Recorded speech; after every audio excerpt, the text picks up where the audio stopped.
Hello, good morning. Here I am going to explain speech mechanism.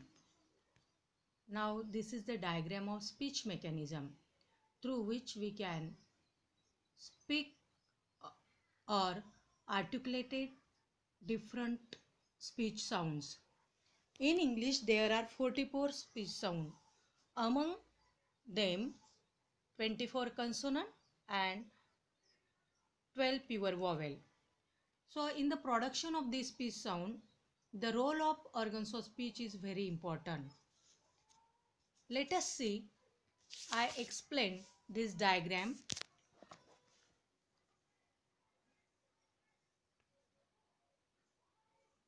The energy of the production of speech sound is provided by the air stream coming out of the lungs. Now, air coming out from the lungs, and at the top of the windpipe here is windpipe. Let us see, windpipe, and top of the windpipe, it's also called trachea, and there is a larynx, that is a voice box, and in voice box here the pair of vocal cords, it is just like lips of pair. So pair of vocal cords is containing, and this can be brought together or kept apart, the opening between them being glottis. Now the space between these two vocal cords is called glottis. When we cup, the glottis is tightly closed and the air from the lungs is held up beneath it and then suddenly released.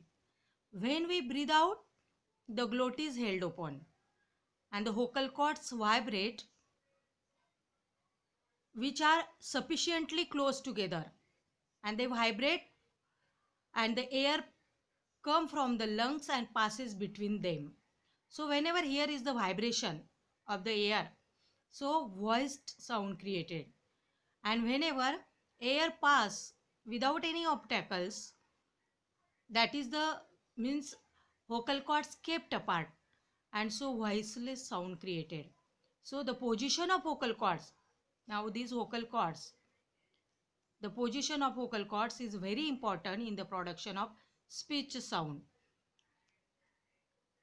After that, here you can see epiglottis, the pes, epiglottics, and the airstream is also modified by the resonating cavities. This cavity and above the larynx. Now above the larynx, this is part of above the larynx, there is a pharynx, and the mouth of the nasal cavity. Now here, see here, from here the air passes through our nose in normal breathing. At that time this soft palate is a lowered and air passes through our nose. This is a nasal cavity. Okay, this nasal cavity. Now our shape of mouth, which is depend upon our lips. Let us see here, lips, upper lip and lower lip. Now lower lip is always move from here and there. That is why it is a active articulator. So lower lip and upper lip. But generally lower lip is active, and so lower lip is called active articulator.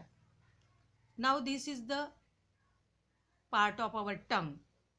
Now the tongue is divided into tip of the tongue. Here is the tip of the tongue, and just after that blade of the tongue. Front of the tongue just opposite to hard palate, and then back of the tongue. So in this way back, and here is the root of our tongue. So this part tongue is also active articulator.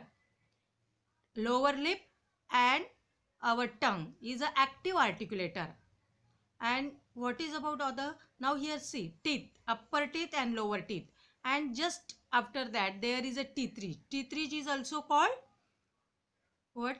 Alveolar ridge. So it is also called alveolar ridge, and it is just behind the upper teeth. It is just behind the upper side of the teeth. And then the hard palate. Now see, here is the hard palate opposite the front of the tongue. It's called hard palate. And then just after that there is a soft palate. Soft palate is also called velum. Now let us see. The position of soft palate is a very important. And this passage, you can see here, this passage, where is the pointer? It's called the oral cavity, and it is a nasal cavity. Oral cavity and nasal cavity. So according to this oral cavity and nasal cavity, because of the soft palate function, some sounds are oral and some sounds called nasal sound. Now this soft palate, I told you that it's also called a velum. So when air come from the lungs and when soft palate is raised, and so this passage is closed, means nasal cavities passage is closed because of the raising soft palate, and so this passage is open, so air passes through here from the mouth. So when air passes through the oral cavity, oral sounds are created. And when soft palate is lowered, when it lowered and this passage, means air passes through here, now it's open because the soft palate is lowered and it is open. And when it open, the oral cavity is closed, and so it open and air passes through our nose. So in this way, when the air passes through nose, air passes means air stream passes through our nose, it's released through our nose, so the nasal sound created. So the function of soft palate is very important. Soft palate raised and lowered, and according to raised and lowered, nasal and oral sounds are going to be created. Okay, now just after that, at the end part of roof of the mouth is called uvula. So our roof of the mouth is divided into four parts: teeth ridge, that is alveolar ridge, hard palate, soft palate, and uvula.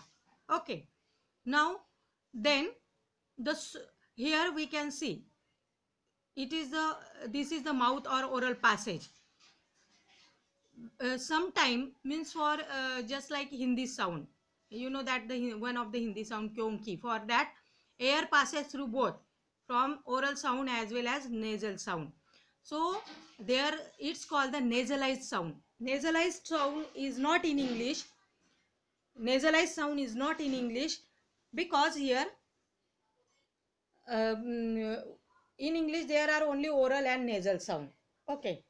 So in English there are m, n, these are three nasal sound and other are oral sound. Now this is the pair of lip, you know that. And lips position for the production of sound in two type way. Sometimes lips are unrounded and sometimes rounded. You know though, here the lips are spread. When we say E, the shape of lips are spread, and it is a spread for E, and it is a neutral for A means not rounded and not spread, that is a neutral. And sometime means for the O, our shape of the lips are rounded and it is a rounded, so it's called rounded and unrounded according to position of the lips. So in this way here I introduce you all the organs of speech, and these organs of speech are playing very important role in the articulation of speech sound. The what is the vowel and what is the consonant? You know that 44 vowels are divided into vowels and consonant. So for the vowels, now see here, for the vowel our tongue is a just raised toward the hard palate but not making a touch, not contact with to the any part of the roof of the mouth. So it is a air just passes through the oral passage, all vowels are voiced and all vowels are oral. So here tip of the tongue and blade of the tongue is just lowered, and tongue is a just raised toward the hard palate. That is the position for vowels. So that is the main difference. And what happened for the consonantal sound?